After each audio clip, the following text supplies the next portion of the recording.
A world where threats evolve faster than ever and every click can be a gateway to peril, staying informed and prepared can mean the difference between safety and a catastrophe. Welcome to Shieldcast, where we navigate the dark alleys of cyberspace and inform you of the latest news in cybersecurity.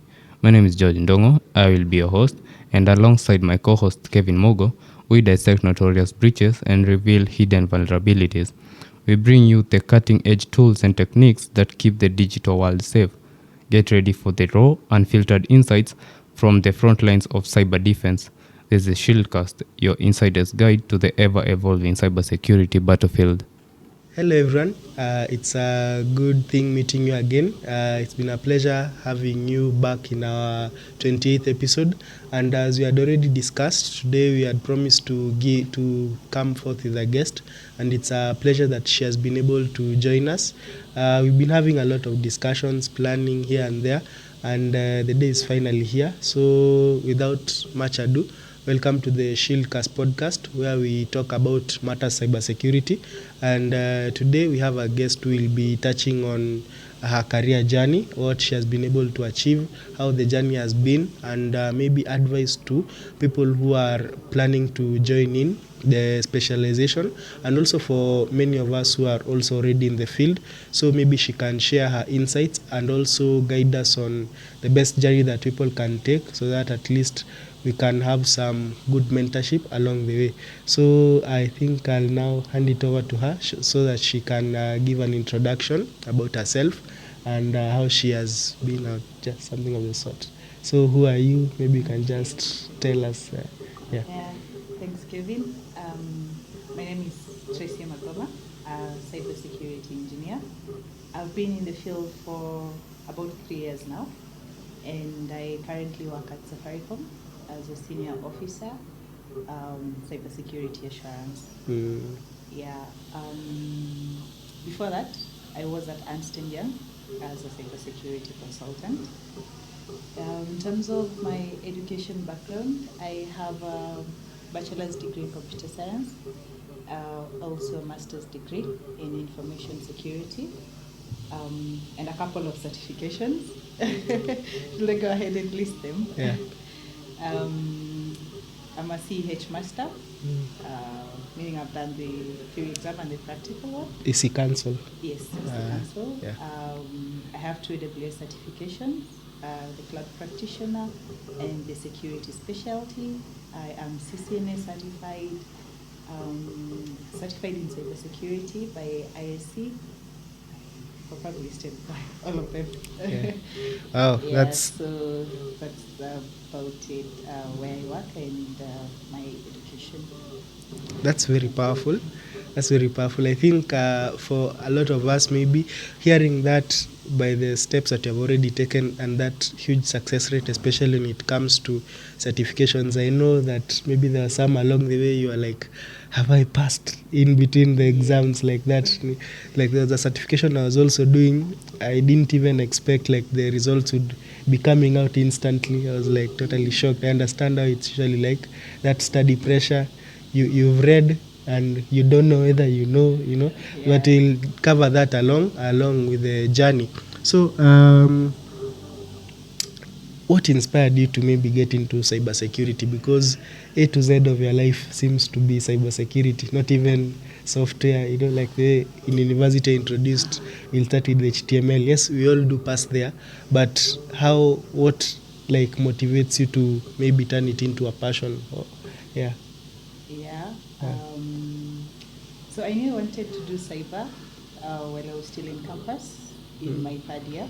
Just as you mentioned, if you are doing computer science or an IT course, Yeah. it's quite broad. True. You need to pick a specialization. So I had started doing networking, I was CCNA, and where I was placed for my attachment, we did a lot of that. And then there was a project we were doing that was around security, implementing the network access control, and we were using Cisco ICE. I really found it interesting. I was like, I know a bit of networking, I understand how to set up the network. Yeah. Then I was like, oh, you can do much more. You need to secure this thing. So after that, I started studying, and it is when I actually met my mentor. She was working in cybersecurity. Her name is Eve Kilel. And we started the conversation, and that's where I started. So engaging my mentor, she got to guide me, and there are a lot of resources that I studied, and it is pretty much interesting hacking stuff. Yeah. I know you must have tried that. Yeah, absolutely. So it's fun to me. That's why I love the field, and generally because cyber is meant to protect data, protect our systems. It's really good to see what you have worked on, like having a secure product out there, having a secure system. It really keeps me going. Sure. Yeah. On the aspect of mentorship, I think I will greatly support you on that, because initially, maybe also on my journey, I didn't, during my first days, I also didn't have someone who would like hold my hand all along. And I also understand the amount of time you would invest in learning alone. You might even be learning the most irrelevant things, So you need to cut short on the journey. You invest in the least amount of time possible to gain as much information, and that's now a mentor comes in. And mentorship has proven to be very significant across the way. So maybe if you can maybe shed light on maybe what have been the challenges that maybe you have been facing along your career journey, and maybe how you would have helped people to maybe maneuver them, Before I get to that, in terms of the resources that are there, you find there are a lot of resources on the internet nowadays. So you might be working on something that is irrelevant. It's good to engage someone who's in the industry to guide you on what exactly to focus on. So in terms of challenges in my career, I can take you back. My first job after school was not cybersecurity, actually. Wow. I started in customer service. Wow. But in uni, I knew I wanted to do cybersecurity. But after school, the first job I got was cybersecurity. Customer service. Yeah, so I did it for about 2 years. And in those 2 years, I was working on a way to break into cyber. Also, that's what I wanted. At the back of your mind, yes, I'm in customer service, but this is not what I want. Exactly. There's something better I'm targeting. Exactly. So, of course, I would do my shift, and then during my free time, continue studying, applying jobs. And one of the challenges I found during that job hunting period was experience. So most recruiters will look at my CV. Yes, you have the right technical background in terms of education, but you haven't actually done this. They only keep your attachment, but it wasn't enough. And I had to find a way to be able to get a job. So I did volunteer work. So when I'm free, I would volunteer in cybersecurity tasks. In as much as I was in customer service, if I have my annual leave, a long weekend, I would go to the cybersecurity department. At least they were kind enough. Of the same company. Yes, it was Safaricom actually. Oh, wow. Yes, so at least I got to learn. And if I'm having an interview with a recruiter, I will tell them, yes, I'm in customer service, but I have been able to do 1, 2, 3 in cyber. So, as we call it, maybe on the low key, you are like building up your portfolio. Exactly. Like you prove a point by showing us what you have been able to do. It's almost similar, I think, on my side, because my journey had started during attachment, So even while I was still in campus, the boss would like tell me, hey, there's this project here. Can you be able to handle it? So by the time I was like finishing up, you'll find that you have been able to gain the skills. They are not perfect as per se, but you are able to show and also gain some skill at the same time, because the track record is very attachment. Yeah. But it wasn't enough. Yeah, and we have platforms where you could actually practice. We have the Try Hack Me, Hack the Box. HTB. HTB. Yeah, so those are also some platforms that I would practice on, and if I finish a room or a box, post it on LinkedIn. Wow. That when they look at your portfolio, they can see at least you've done something in cybersecurity. There's a track record. And I think one of the most beautiful areas you'd build your portfolio in is in cybersecurity, because it's not a must for you to be pushing and pulling codes, GitHub here and there, but even a blog is simple enough to be considered as a portfolio. You went the LinkedIn way. I know of a lady who went in the blog way. Once she had studied a new concept, she summarizes it into a very easy to understand blog. So she did the first, the second, the third, but someone was watching her, So we are in an open space in the internet, and someone is always watching you. It will not be for the bad. I think a lot of people perceive it to be for the bad, but what if it's also for your own good, your own career? And that's how she landed a job in a bank as a security specialist. Yeah. So that aside, how is a typical day for you? Maybe when you wake up, you go to job, on average, how is it like the things that come up again, the routine and the rest?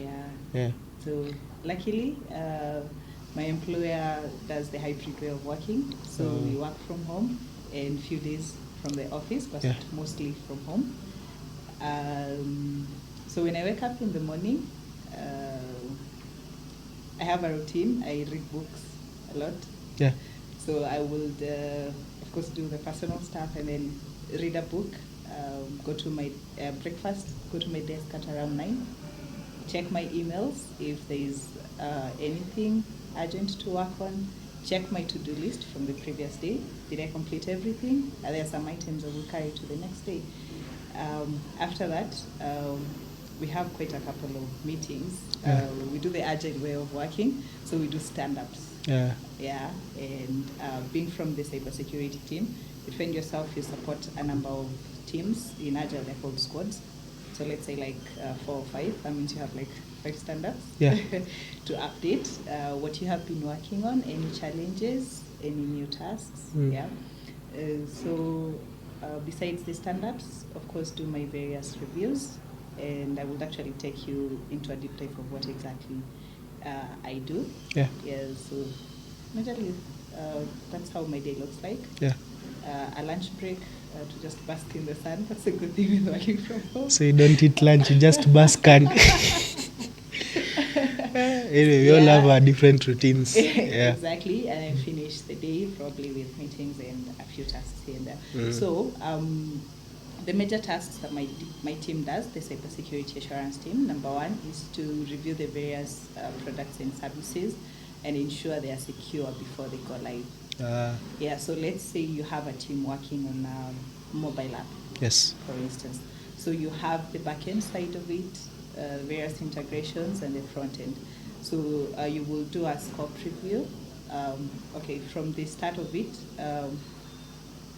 get a design from the solutions architect, review the design and ensure the security aspects have been included. And from the design, the output from the deliverable from the cybersecurity person is a threat model. So a threat model is where you identify the various threats that will manifest in the touch points in that design. Of the application? Yes. In the database, you have threats that are specific to a database. Be it APIs, a mobile application, do you have that hosted in the cloud or on-prem? So you get to look at all that, do a threat model, and that would act as a guide when you're doing your security review. So that's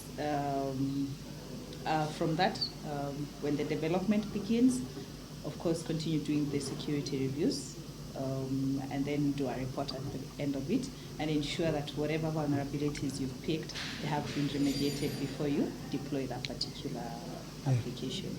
So, in short, you understand how it works, Yeah. from who made it, Yes. and then from there it will guide you on what attacks can be launched, and also what would you do to remediate and the rest. So I think it also calls for some cross communication, so that in case you'd see, hey, for all the applications that you have been making, this has been the constant issue. What Yeah. so sometimes I feel like you're also called upon to be like a trainer to these people, so that it will also like lessen the burden for you on your side. Yeah, thank you Yeah. for bringing that up. Actually, it is one of our ways of working. Yeah, sure. We empower the solutions architects, the developers, when it comes to security. Yeah. So, as you have mentioned, there are particular threats that are common, or some vulnerabilities that From your checklist. from your reviews. Yeah. So we do sessions. We call them chapter boost sessions. We Chapter pick a boost. topic. Yeah. Let's say if it's on API security, and probably you've been seeing a vulnerability like authentication bypass or something like that. Yeah. So you do a presentation on it, even a live exploitation of that particular vulnerability. Oh, so So you find they are aware, yeah. and as time goes by, you'd find less and less of a such security I'm vulnerability. happy that you have talked about taking it to them in a practical way, showing them that from the 5 applications that you are developing, for example, this API has this vulnerability, and you are showing them, if this vulnerability exists, this is what will happen practically. And it will somehow feel like you are trying. You'll find that some of these people will now start to have that taste of transition into cybersecurity, and now even if they still maintain their hearts maybe of software engineers, that's now where aspects like you'll try to now introduce them to DevSecOps progressively and the rest, and the whole company portfolio now even goes a level higher. So do you also like take them to those extents, or is it a high, medium, or low level, or you have a varying way of handling people depending on the way you have known or worked with them? Yeah, true. If you work in a particular team, you'd get to understand where their strengths are Sure. and weaknesses. Yeah. So in your particular team, there's an area you'd like to discuss more. Probably that vulnerabilities occurring every now and again. Some emphasis points. Exactly. So Yeah. you need to understand your team, Yeah. and work closely with the developers. And during those sessions, that's where they get to appreciate exactly the impact of cybersecurity, because you'd find a little of war between the cyber team and the developers. Yeah. Because you find the developers finished their work. They want to deploy this thing. It's Friday. And then the cybersecurity person comes here and they're like, wait a minute. or exactly. maybe when they see you, they just know, amekuja kutumaliza. Exactly, that's what happened. So it's good to communicate this. And you mentioned DevSecOps. Yeah. It is really, really helpful. True. And we are trying to implement it. Actually, not trying. We are implementing it organization-wide. Yeah. And it's making the security process easier. Because with DevSecOps, you'd find the developers are able to identify these vulnerabilities earlier, even before they bring the product to you, and they're able to remediate it. Yeah. So you're moving to the next level of security, because the minor issues have been covered up. So we are moving a tier higher. So it's like a chain. So the more the work experience this person has as a software engineer, also it's more on the learning experience that this person has. Yeah, because from my experience, I've seen that it's rare to find a person of technical hats of 2 specializations. You're a software engineer and you're still a security specialist, but there's a way you can balance your tone, you can balance your workflow or the way you handle them, so that rapport can be in both teams, so that it cannot be in such a way that once they see you, they know it's another baggage of, but it should also be a fun thing to do, and that's now where the good teamwork side comes up. Even as a cybersecurity person, you also need to have some interest in the software development. Understand the various phases, understand the technologies that are being used, because you'd find there are vulnerabilities unique to the various stacks. Okay, are they using, let's say, this Spring framework? Oh, yeah. So you need to understand how it works. Yeah. So yeah, also from the cyber end, you need to upskill when it comes to software development. Yeah. Yeah, just to take you back again to what I do, I have mentioned reviewing the particular systems or products end to end, Yeah. from the design phase to The deployment. endpoint. Yeah. Yeah, and DevSecOps again, that's another key thing that I do in my day to day. And we also have a bug bounty program, and my Wow. team is responsible for that. Yeah. So, Yeah, we are the ones who manage the bug bounty program.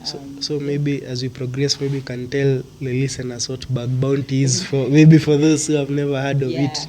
Yeah, so bug bounty is where we invite researchers or hackers to just test our systems, and if you pick a vulnerability, you do a report, a step-by-step Procedure. procedure, Yeah. and on what you have picked and how you've been able to exploit it. Yeah. And then that will be submitted on our platform. Yeah. And then from that you can, I think I'll share the email where you could write to, Yeah. because it is a private program. So you have to submit the report, we have a look at it, and then now officially invite you to the program. When we receive the reports, of course we will go through it, try to reproduce the issue that has been reported, and give it a severity. Is it a critical, high, medium, low? Because that's what guides us when we are awarding the bounty. On the risks. Yes. Yeah, and when we are awarding the bounty, because we have a different price range for critical, high, medium, and low. Once we have given the severity of the reported issue, so we will award bounty to the researcher. Thank you so much. And then now work with our internal teams, with the custodians of that particular system to help close that vulnerability. Sure. Yes. And maybe just as a suspicious thought, maybe you have found that this person again and again is submitting them back to back, like this is my home. Yeah. Maybe have you had such occurrences or something of the sort? Yeah, we have some top researchers. Yeah. So if you hear it's John, you just hold your thoughts together. Yeah, we have some guys out there who are really killing it in our platform. That's the way to go. Yeah, and I think they are in the, is it Bug Bounty KE group? Yeah. Yeah. I'm also in there. Yeah, sure. Yeah. You must have met some of them there. They can share their. A name is a brand. Yeah, because we also learn from them. Yeah. I mean, it is good to be open to learn. Sure. Yeah, you can just say because we have a cyber team that means we are 100% secure. You can never be 100% secure. Yeah. Yeah, and one of what we are expected to do is to protect our systems from malicious attackers. Sure. And use various means possible. Yeah. And hacking is a word that is used to portray a bad picture out there.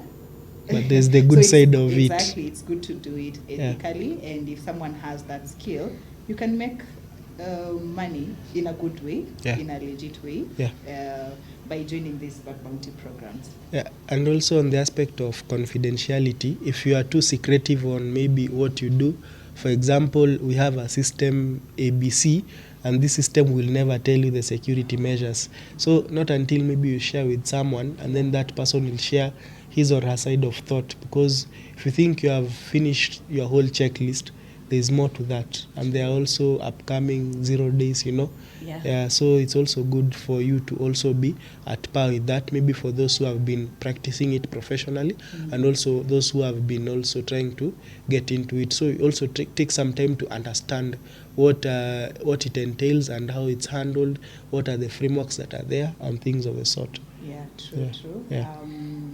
And to keep the conversation going, another key task that my team is given is doing vulnerability assessments and penetration testing. Yeah. If you're in cyber, I mean, that is the first thing. It's a word you pronounce every day. Exactly. So we do VAPTs on our systems. Yes. Remember the first responsibility I mentioned was to work on systems that are under development. Yes. But now VAPT, these are systems that have gone live. Yeah. Yeah, the same systems that we invite the researchers to come try and crack test. and test. Yeah. Yeah, so we also do it internally. Yeah, so we pick particular system, we do DPT on it for like a longer period of time, about 2 to 3 months. Yeah. Pick and if you pick any vulnerabilities, of course now again work with the custodians of those systems to ensure we close it before someone comes and does the comes and have maybe on it. Yeah, and lastly, with the Kenya Data Protection Act. Data protection and privacy is a really key conversation going on in the cyberspace. So that is again another area that we work on. We are the eye when it comes to data protection in the various projects we work on. Yeah. So if your project, you find that you will be handling data, that is, let's say, our customer data, our staff data, our contractors' data, it is our mandate to ensure we protect this and be compliant with the Kenya Data Protection Act. So while doing the various checks, data protection is one of the key things that we check for, and we have our data protection office that we work together with for them to also ensure we are compliant. I think since 2019, when the Act came into place, there's been a lot of marathons. Some have been able to hasten up against the race, and others even have seen letters customly written to them. Your organization needs to comply by this date. In fact, if you have not, it's like you need just to close and shut everything down. So compliance is also very important, and I'm happy that even in Kenya, except that we are hearing backs and forth from international laws such as the GDPR and the rest about a company was breached, I'm happy that the culture has been reflected in the Kenyan landscape and it's faring on well. Though we've been also hearing threats like breaches here and there, people faking their records.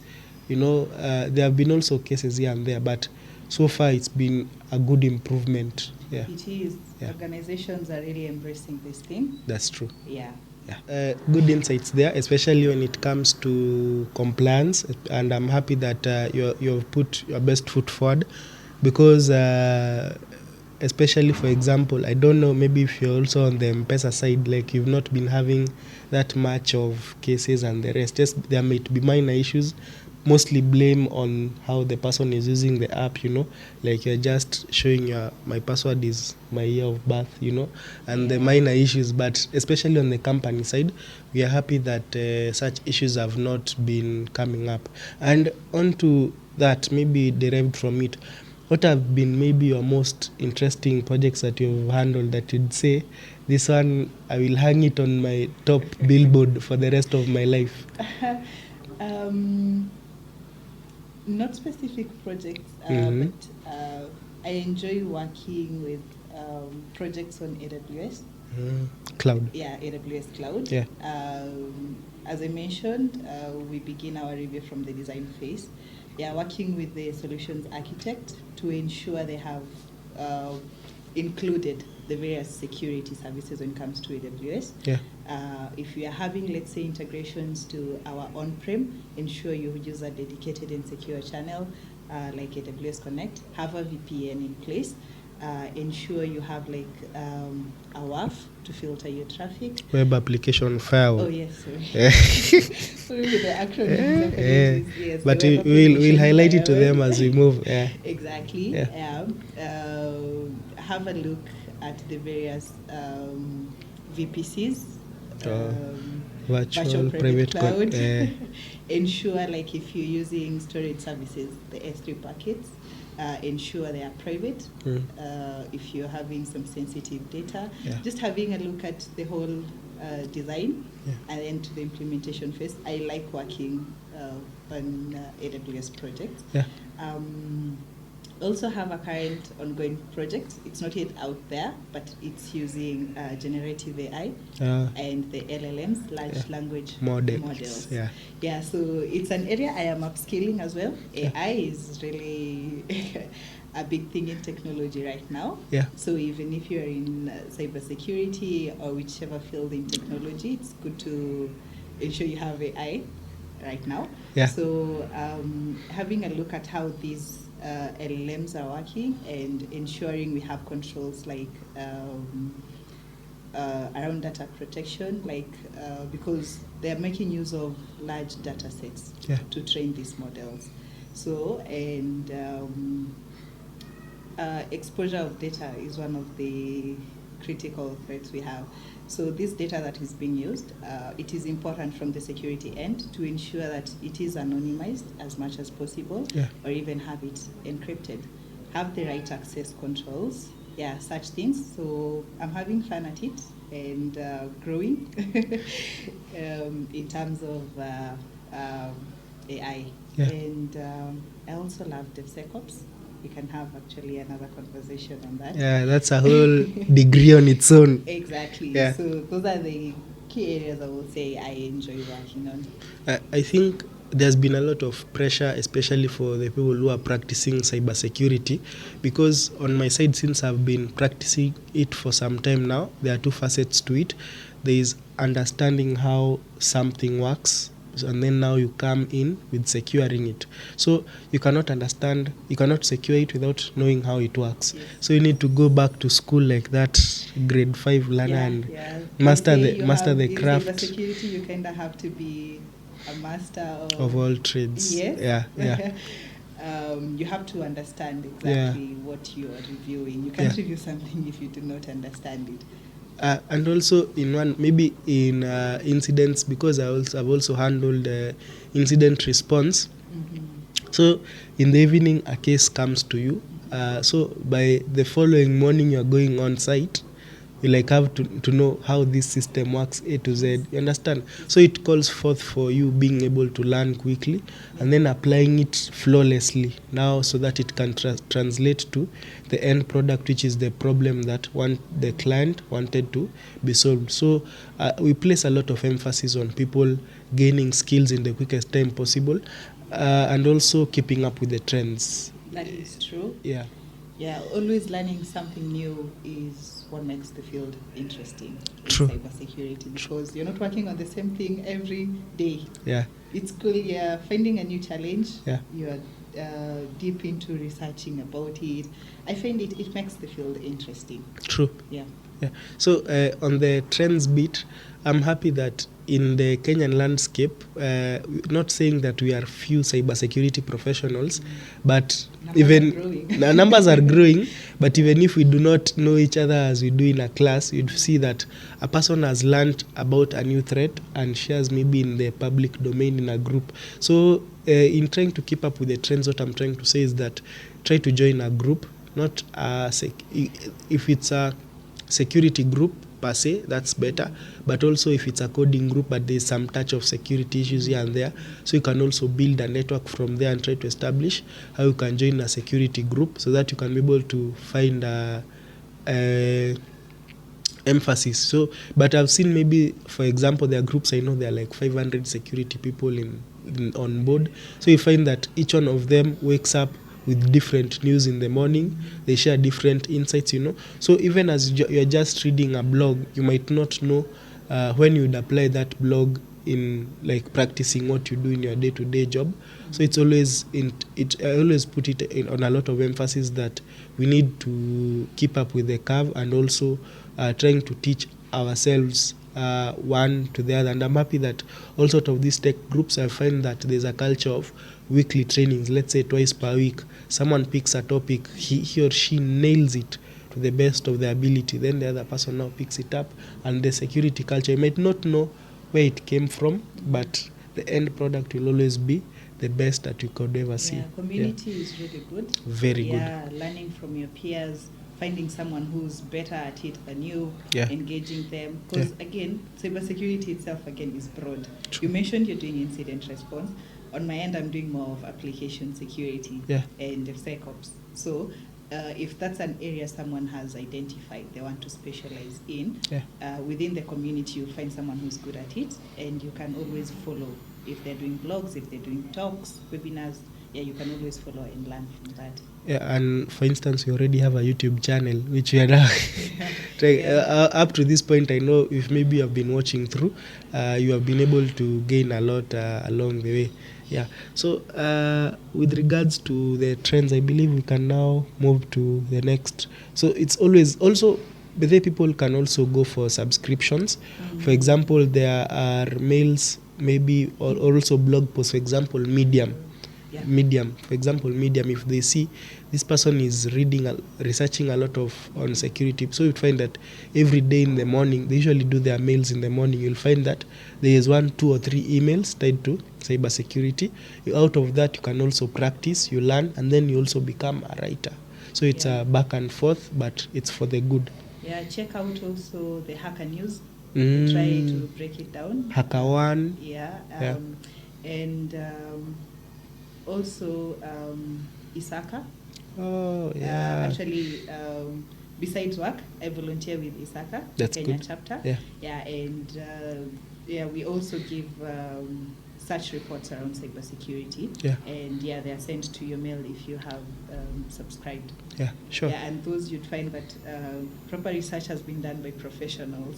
So you'll definitely learn. So even out of these research bodies, they also form your portfolio. That in 2024, I did a research for Isaka on maybe the state of cybersecurity in the country. And maybe when someone sees such a post, they'll see that Isaka is relevant. This person did a relevant report. So why not onboard him? Just because of just one line in your CV or resume, it just brings the color. Call for papers. IEEE. Exactly. Because that's one place I've seen. And in fact, IEEE have ventured a lot into cybersecurity in the recent past. There are huge opportunities. So it's upon us to keep up with the pace and try to see what are they looking for and the rest. Cybersecurity is being embraced globally at the moment. It was an area in tech that wasn't receiving much limelight. But lately, guys are starting to see its importance. It's good response there. So on to the next one. I think the field has been very dynamic with ups and downs. I think a lot of technologies that have been coming up as innovative ones were coming out of existing problems. So for example, a company with millions of users and then they go down, how do you handle that? So there have been a lot of trends that have been coming up. So where do you see cybersecurity is maybe in a few years from now? Like, what is the future? How might things be with regards to cybersecurity? Will it have grown? Will it have depreciated? Will the skills still be needed in the long run? Is there, how do you envision, how do you have that vision for things to be in the near future? We've had quite a number of breaches lately. And it has brought out the conversation of cybersecurity. What do we need to do to prevent this from happening? What do we need to do to prevent leakage of data? To prevent loss of revenue? So I feel like cybersecurity is at a good point now, and it is actually getting better and better. And AI coming into support into the conversation by making use of AI, we will make actually the cybersecurity processes better. So I see the skill set growing. It is actually appreciating, and it is a good area. Anyone in tech or looking towards getting into tech, they can try and explore. Sure. Evidence that I think I myself have been able to land a few gigs here and there because of the learning points that I was taking up. For example, how do you integrate AI with security? I've had someone now coming and say, hey, you did this, can you help me with this? So it builds also that network that can also assist you in improving. But I think majorly would be the integration of AI with security. We've seen a lot of products, especially when it comes to maybe event management, because they are, especially when you are maybe focused on, apart from now you supporting the people in DevSecOps and the rest, there's also the side of now when the system is live, how will you detect using AI, or maybe will you be detecting using the traditional signatures, as we so call it? How will AI actually even help you block a particular Sure. attack? Yeah. So, and another thing that is really proving to be helpful in the field is compliance and regulations. Very true. We've talked about locally the Kenya Data Protection Act. Yeah. Yeah. We see in banks, I know they have PCI DSS. but we have a local one by CBK. I'm Yeah. trying to get its name. Uh-huh. Yeah, around cybersecurity. It is like banks need to be compliant to cybersecurity standards given by the CBK, Central Bank so of Kenya. Such regulations are also boosting the field. Yeah, that's good. And if you see someone in the finance sector, as if we may call it, now having a foot in to security. The other day in the recent past, I think just a few days ago, there are new notes that are coming up. I'm happy that the CBK are now yes, they have been active, but the pressure is increasing. Yeah? Yeah, that's the way to go, by the way. So you have kept up with the trends, okay? So which skills maybe would you say are relevant? Which skills have you say that if you'd have these skills, you would be able to now master your craft? You'll be in the A game, maybe in the industry and the rest. So when it comes to skills, what would you have to maybe say on it? I'll break it into 3. Yeah. You need technical skills. Yeah. You need people skills, and you need research skills. Technical research. Skills. Yeah. You need to be knowledgeable. Yeah. In the various technologies. You need to, in cybersecurity especially, if you decide to specialize on offensive security, you need to be really good at the VAPTs, the vulnerability assessment and penetration testing. Yes. Yes. If you decide to go the defensive side, you need to be good in incident response. Yeah. Yeah, that would actually let you speak more into that. Yeah. You need to practice a lot. Yeah. In cybersecurity, you need to practice a lot. People skills. When I took you through my day-to-day, yeah, you realized you collaborate with a lot of teams. Yeah. You have the software developers, you have the solution architects, the project managers, you have a lot. Yeah. So you need to have people skills. You need to be a good communicator. Yeah.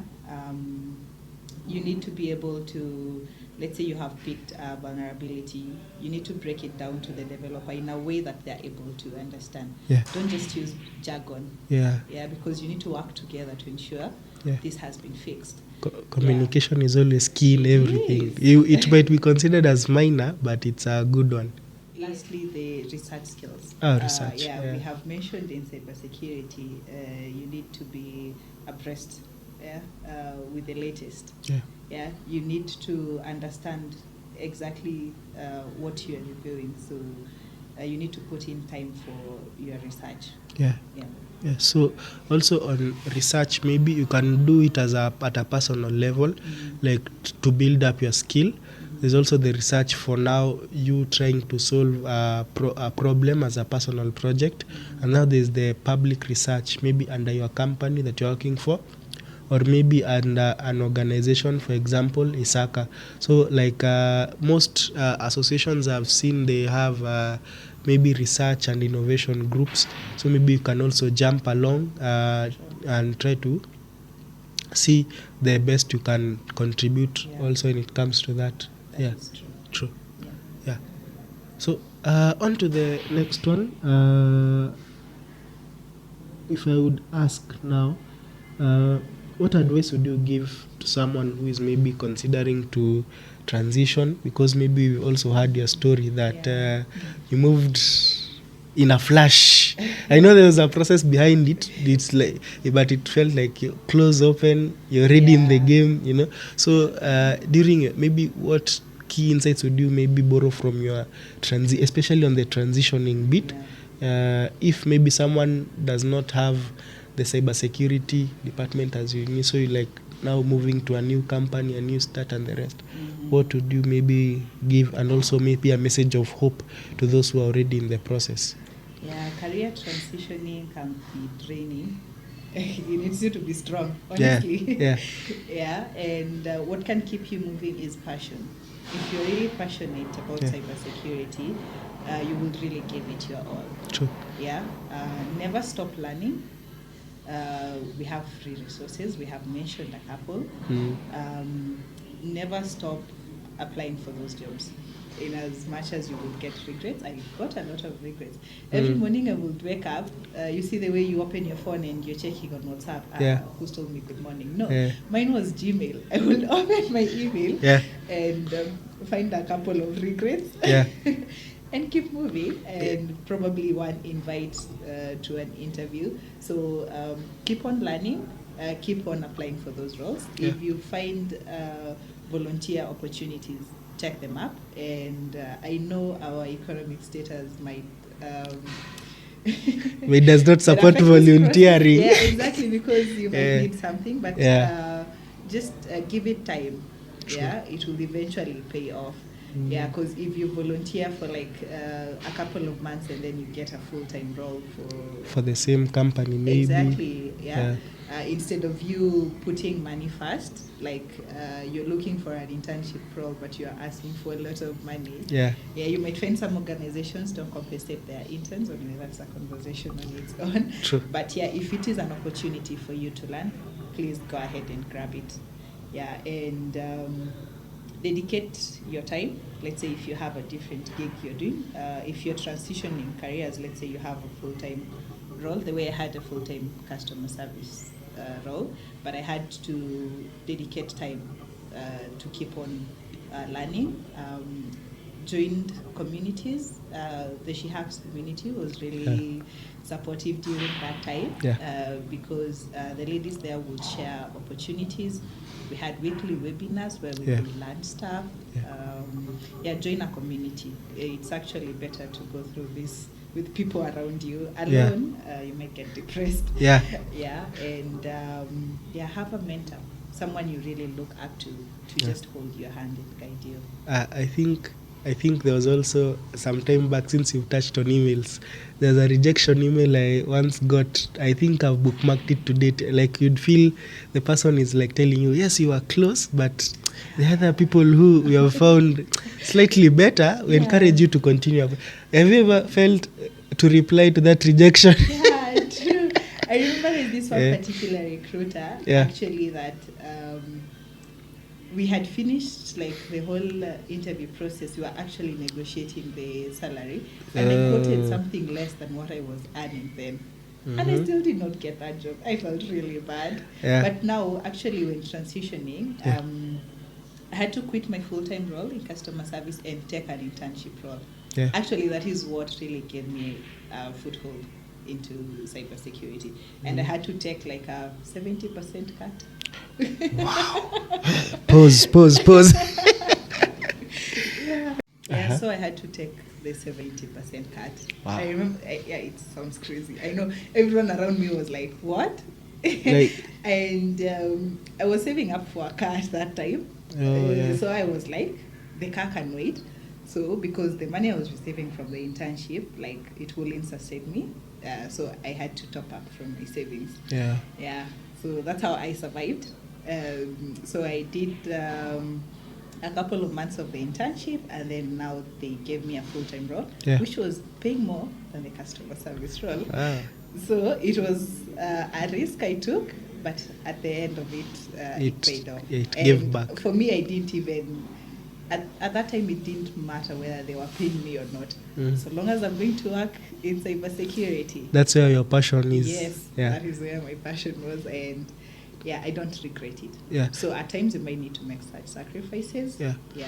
I think life in itself is already risky, so why don't you just flavor it up? If you want something, it can end for the good. Yes, the bad side can be there, but there's always a way out.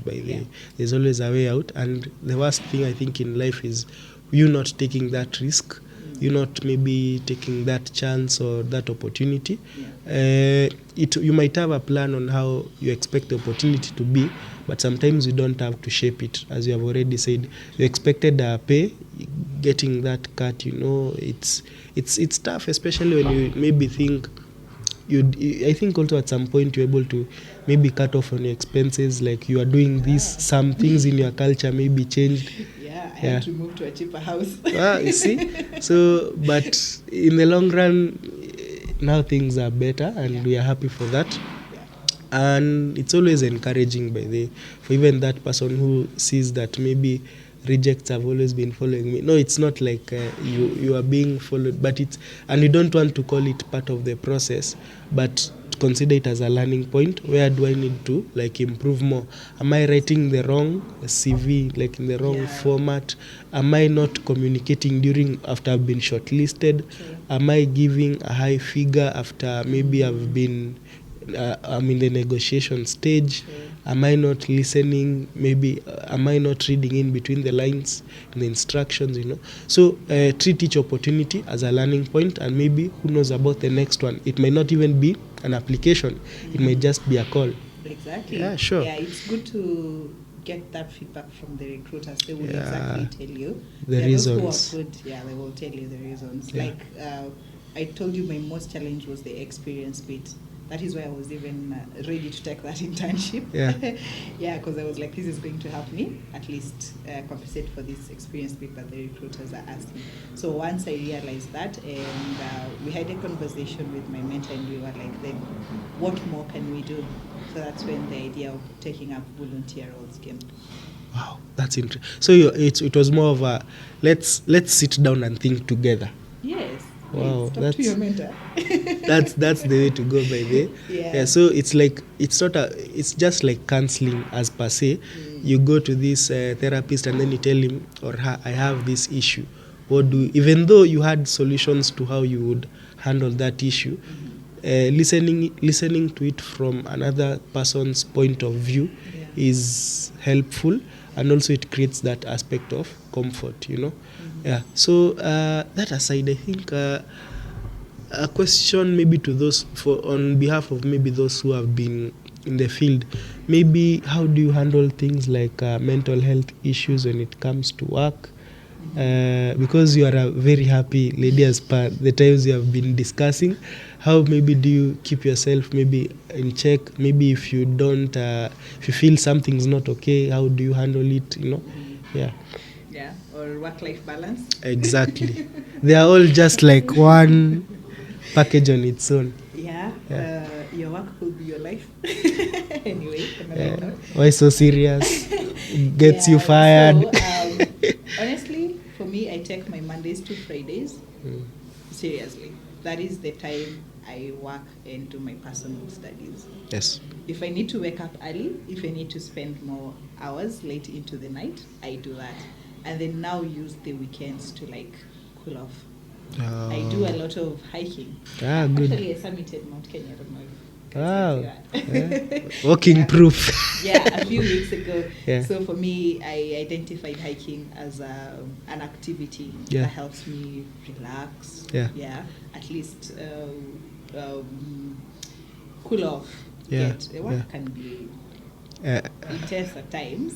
I understand. And if you're not careful, it will take up all your time.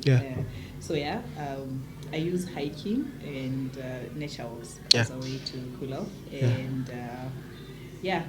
be strict with my schedule, the way I mentioned, Monday to Friday, work and study. Saturday, Sunday. Also strict on relaxing. Relax. That's if the you way go to to go. church, go to church. If you spend time with family, do so. So I think also on my side, I'm more into cycling, so that's why. Awesome. You are a hiker, I'm a cyclist, so it's a good thing. We're all on the same page. Yes. So the field has been having a lot of entries, mostly as people coming in as learners, and then maybe on the second phase, after you've been able to learn and master your craft, you're now coming in as a professional. So you need to learn to become a professional. And along the learning phase, there has been a lot of questions. Certifications versus degree. You've went with both, so we don't know whether to consider you as a referee, but where do you favor the most? And the boot camp thing? Boot camps. Someone is like, you had to do a 4-year degree. I did a boot camp for 6 months. And, who? Who? Tukutane kwa ground. Exactly. So for me, I'm more of in the cybersecurity field. I'm more of both. Okay. Yeah. Your degree teaches you a lot. Yeah. It won't teach you much of cyber, Yeah. actually. Mm. You will, I'm trying to remember like the kind of units we did in computer science. Calculus. Class 1, 2, and 3. Physics, Eh? 1, 2, and 3. Physics. Wow. Yeah, exactly. I know of a computer science school where they also do chemistry. Ooh, Yes. chemistry. Yes. Oh, that's Yes. interesting. Yeah. But anyway, like you'd find that physics, it Yeah. will come in handy. Mm. Let's say if you find yourself in IoT, something like Yeah, that. true. Yeah, and I remember we did courses on communication. One of the Yeah. skills we've mentioned that you need in the field is Very, communication. very important. Yeah, we did that. Mm. You get to be introduced into software development as well. Mm. I remember we did, what is it called? SDLC.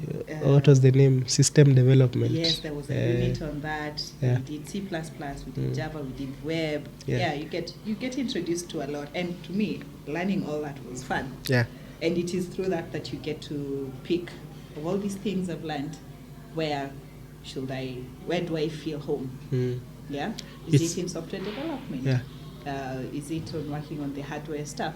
Is it cybersecurity? Is it AI, etc.? Sorry, and then now certifications when it comes to cyber, now they give you the real craft. Okay? Yeah. CEH will introduce you to what cyber is. Yeah? It will introduce you to penetration testing. Yeah, so it is important to have both. Yeah. For me, I will tell you, drop school, just take this certification and you're good to go. Yeah. It has worked for some I people. have a few stories, But, yeah. but there's the downside of it.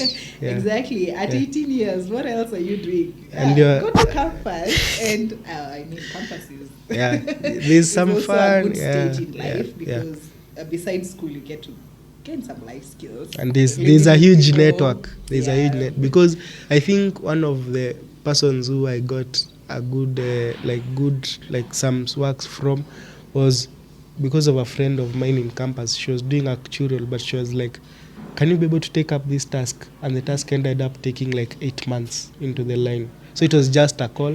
Yeah. Can you do? Yes, let's do it. So also on that side, I would consider the degree as a riddle, in the sense that we are giving you a question, your specialization will be the answer.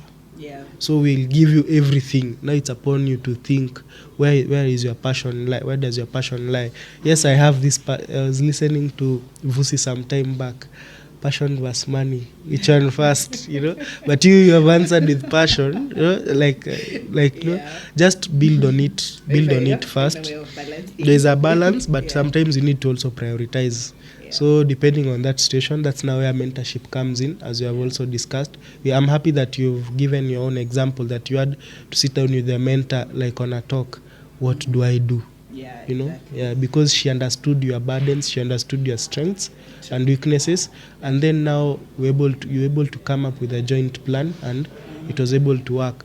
On the certifications bit, it is a pressure demanding kind of area. Yes. And speaking of that, just anyone, when you are looking for the roles in cybersecurity, just check on the requirements. That The you'll job find description. Most recruiters will ask for. Yeah. You'd find they're asking for a degree and they're asking for certifications. Yeah. So that tells you need both. Yeah, you can't just come with your degree and, unfortunately, you'll get eliminated in the first stage. Yeah. So it's important to have both in cybersecurity. So, and cybersecurity, I saw this conversation on X the other day. Yeah. It's quite different from a field like software development. So guys were listing the number of certifications you need in cybersecurity. Yeah. In software development, you just need to do a boot camp. Not just a boot camp, understand your stack. Yeah. You don't need much certifications Yeah. in software development as it is to cybersecurity. Yeah. So please finish your degree and go for those certifications. True. To give you a better hand. Yeah. Great insights there on now the impact, the challenges, the advice, and the way you've summarized your story in about almost an hour or so. But I know there is more to that. Every day is a learning day. Even if you've summarized it, today is maybe on a Saturday. On Monday, there's a new learning experience. Nobody knows how it will come, and the rest. But every day is a learning day. What message maybe do you have for the people who are currently upcoming, and also because we have had you as a lady, especially, what message do you have maybe to ladies who are, because maybe ladies somehow tend to put their foot away, especially when it comes to technical things, but you've found that secret, so maybe you can share with them a message of hope also to aspiring ladies in tech, how they can grow. Just talk to someone freely, and maybe if you have any opportunities in mind on how they would be able to grow, you can also maybe share with them. Yeah. For ladies, we are in an interesting era because back in the days, in like parents and great-parents' days, you'd find ladies like there were limited opportunities for them. Yeah, true. Those were the eras like my grandparents' era, where you'd find girls were not taken to school. True. Yeah, and then when it came to our parents' era, yes, they did go to school, but you'd find like there was a stereotype that they can't do STEM courses. Yeah. Yeah, there was a stereotype science and math was for boys. Yeah. But I feel like me going through school, that is going away. Yeah, we are all getting the same resources when it comes to education. True. With a boy child. Yeah. So it is up to us. Yeah, go to school. I don't think nowadays someone can tell you STEM is for boys or Yeah. whichever. It has been a Yes, mix. Yeah. In school, take up those STEM courses. Yeah. From high school. Yeah. Actually, at work we have these outreaches for high school where we go speak to high school girls. Yeah. Just telling them and letting them know this thing is for everyone. Our brain and the boy child's brain, I don't think there's a scientific explanation that they are different. The body is the difference, but the brain is just exactly. similar. So we can do this. Yeah. Yeah. We've seen girls shine when it comes to STEM courses. Yeah. Yeah. When going to campus again, take up the tech courses if you are interested in it. Now, when it comes to the job hunting, the job market, again, I feel like you could find discrimination. Unfortunately, I think I've been seeing a lot of posts. Ladies are highly encouraged to apply. What happens? Is there maybe discrepancy afterwards? Is it just a sentence? Or in that you'd find probably the lady qualified and they got the role, but you'd find some people thinking because they're trying to fill the gender gap or the two-hand gender role as we have it, someone wouldn't take that lady seriously. So but I don't have a problem with that statement. Yes, please, ladies, do apply. There's still a big difference when it comes to the number of men in the industry and the number of women. The ratio is somehow wanting, but I'm happy that as time is moving on, there's that change that we are seeing. And also I'm happy that, for example, under yourself, like the way you have taken that to the high school level, trying to talk to ladies.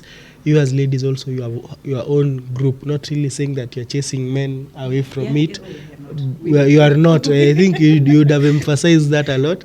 But you're also trying to, the emphasis, there's a difference between emphasizing and dropping off. And I'm happy you're taking up the emphasis route. True. The skill set required is the same. It's so different for ladies and men. True. Although at times as ladies you have to work extra to show to show that you are able to deliver just like the men. But the industry is changing. That's the good thing. So please, ladies should not shy away. And in terms of growing, you need to put in the same things we've talked about here. Up your technical skills, your people skills, always learn something new, keep up with the trends, Yeah. We have actually communities that do support ladies interested in tech. Yes. Yeah. Safaricom, we have Safaricom Women in Technology. Yeah, that we've talked about. It supports girls from high school level to university level. There are various programs. Yeah, mentorship programs that do that. We have She Hacks. That's where I met my mentor. Yeah, She Hacks. It's a community for women interested in cybersecurity. Yeah, so if there's a challenge you're facing, you'd find someone there who experienced the same, and they can pull you help up. you get through it. Yes. Yeah. There are various platforms and programs. I have actually remembered Cybershuja. Wow, yeah. Cybershuja actually, it supports women. They recently had a women's bootcamp. Yeah. They also support, we've talked about career transition.